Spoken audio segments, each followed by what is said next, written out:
Hello and welcome everyone. This is Lavender Sky Panther. Today we're going to cover Heavens and Earth, Halos to Heliconias. And before we kick it off, I'd like to say extra warm greetings to everyone around the world. And usually I like to include a healthy image if I can, or something of comfort food. And today comfort food went out. These are homemade blueberry muffins. So just a little fun image to start things off and wish everyone's just great warm wishes. So here we go. I'd like to say good day, osio, how, buongiorno, guten tag, kia ora, jambo, buenos dias, bonjour, ni hao, dzień dobry, and we'll skip ahead to aloha, awinala, and kalimera. All right, we're going to start with a tribute to Halo fans everywhere. No worries, no needlers nearby. This is a different kind of Halo. Give you guys a little wink here. So as you know, if you're in the know, this is the needler, which is a weapon used by the Covenant in Halo. All right, now we're going to jump on to the first slide. So this is Halo around White Sun. So I just wanted to capture what in decades ago we used to call a sundog, where you have this like dark span between the sun and like a ring around it. Well, this has been happening regularly, very, very frequently all around the world, so I really can't call it a sundog anymore. Something is happening because also at the center of it, the sun was never this white and artificial looking. This is just a lens flare from the camera. So do look into a previous show where I cover how the sun might have some artificial tech around it, in front of it, in concert with it, whatever. But something is going on up there, maybe some type of solar simulator, but do have a look at a previous show for that. All right, now I captured here what I'm just calling for fun a sky cat. So here you have the face of the cat, the ears, the eyes, the nose, whatever. Also, sorry, not whatever, but you know what I mean. Also the arms, and this could even be wings. But I captured it because as of about, March 22nd, 2020, it appears, at least in the area where I live, that the chemtrailing has stopped. And I'm talking about the obvious chemtrail trails that are left from either a plane or orb or other object that are very linear. Haven't seen those. Now I have seen a sky haze at night, which seems to blanket the entire sky, just like a thick fog way up high, but I haven't noticed the chemtrails per se.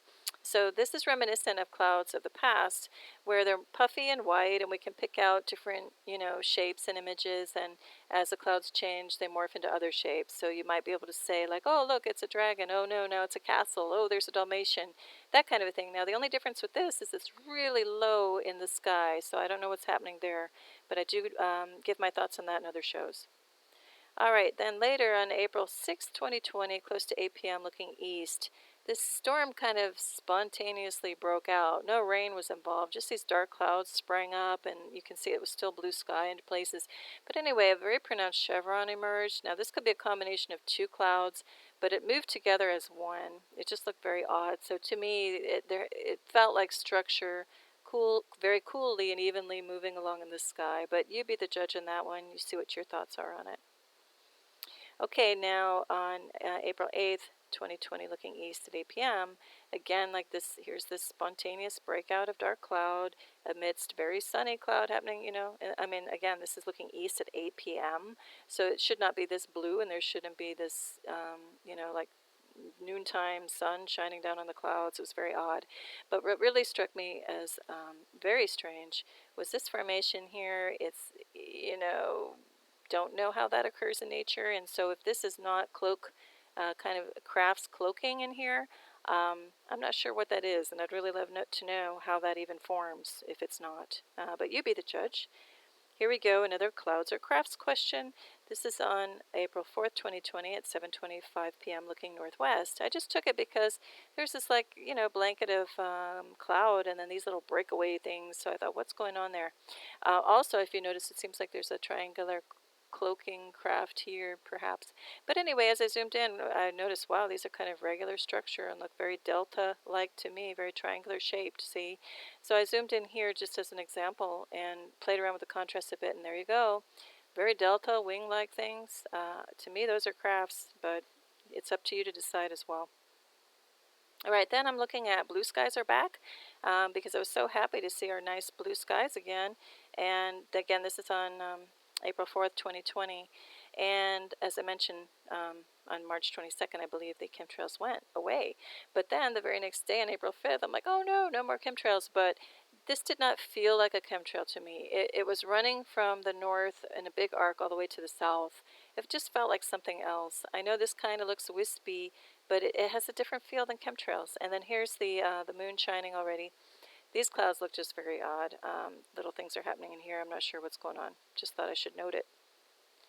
All right, then we go to a red sunset, red sky glow. So at around 7:25 p.m. looking west on April 9th, I captured this. Now, the sun, I know it looks more white-orange, but it really looked more like this color at the center. And then it went down to red-pink as it set a little bit further. Just my camera couldn't capture it, but it was still beautiful, even looking like this in the camera. Then at 8:11, looking due west, you can just see this kind of reddish-pink ball. You know, this is where that was headed and setting. And then oddly enough, it was very dark beneath it, so I'm not sure what's happening, but it's one of the reddest sunsets I have seen in a while. All right, now at 7:50 p.m., looking northeast at sunset, and I emphasize the east side, this is not at the west side, on April 10th, there's a really red-pink, and again, the reds were much redder and darker pink in this situation, but it was just an odd, very low formation of cloud toward the horizon level, and yet it was very red and pink, which really shouldn't happen when the sun was setting clear, you know, diametrically opposed on the other side.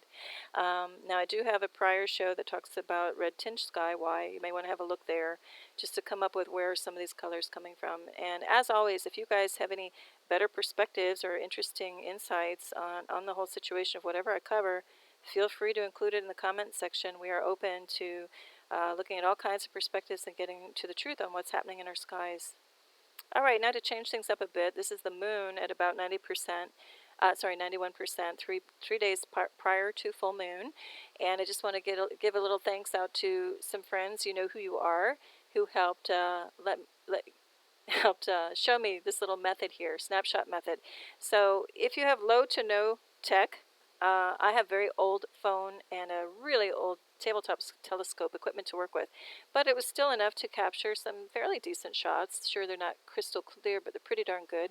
But anyway, if you're not familiar, you can just take your camera phone, hold it up, put it on video mode, hold it up to the tabletop telescope or other telescope eyepiece, and just try to move the lens from the camera phone as close as you can to the eyepiece and kind of play around with it. Hold it steady and try to get the most clear shot image that you can as the video is running, okay? And let it run a while.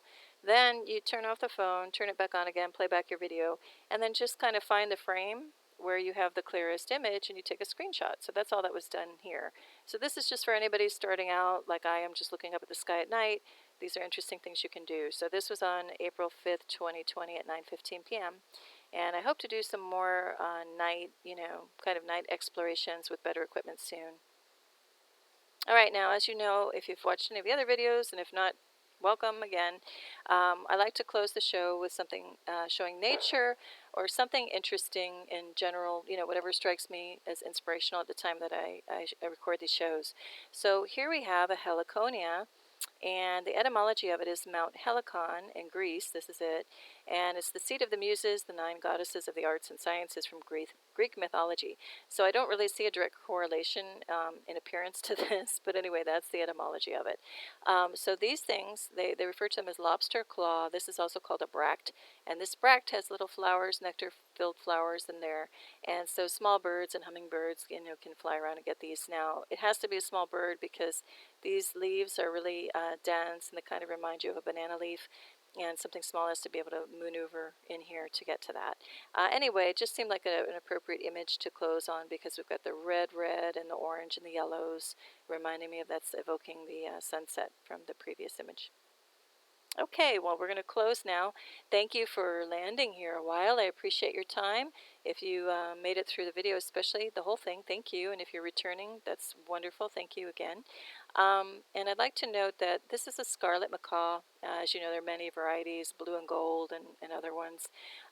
This one, the scarlet macaw, can be a spirit animal as every animal can, but this one can symbolize bringing healing through color and light, rising high, being vocal and visible, and all with flair. So anyway, I encourage you to rise high, be vocal and visible, show your flair, be you, own it, be happy about it. With all the strange times happening around, it's important now more than ever to be yourself and to be vocal when you can, when you see some things that aren't right and your intuition tells you it's okay to do so. Anyway, wish everybody very happy and positive vibrations. Keep rising high and have a beautiful day or evening wherever you are around the world. I wish you tremendous peace and thanks from me to you, Lavender Sky Panther. Bye.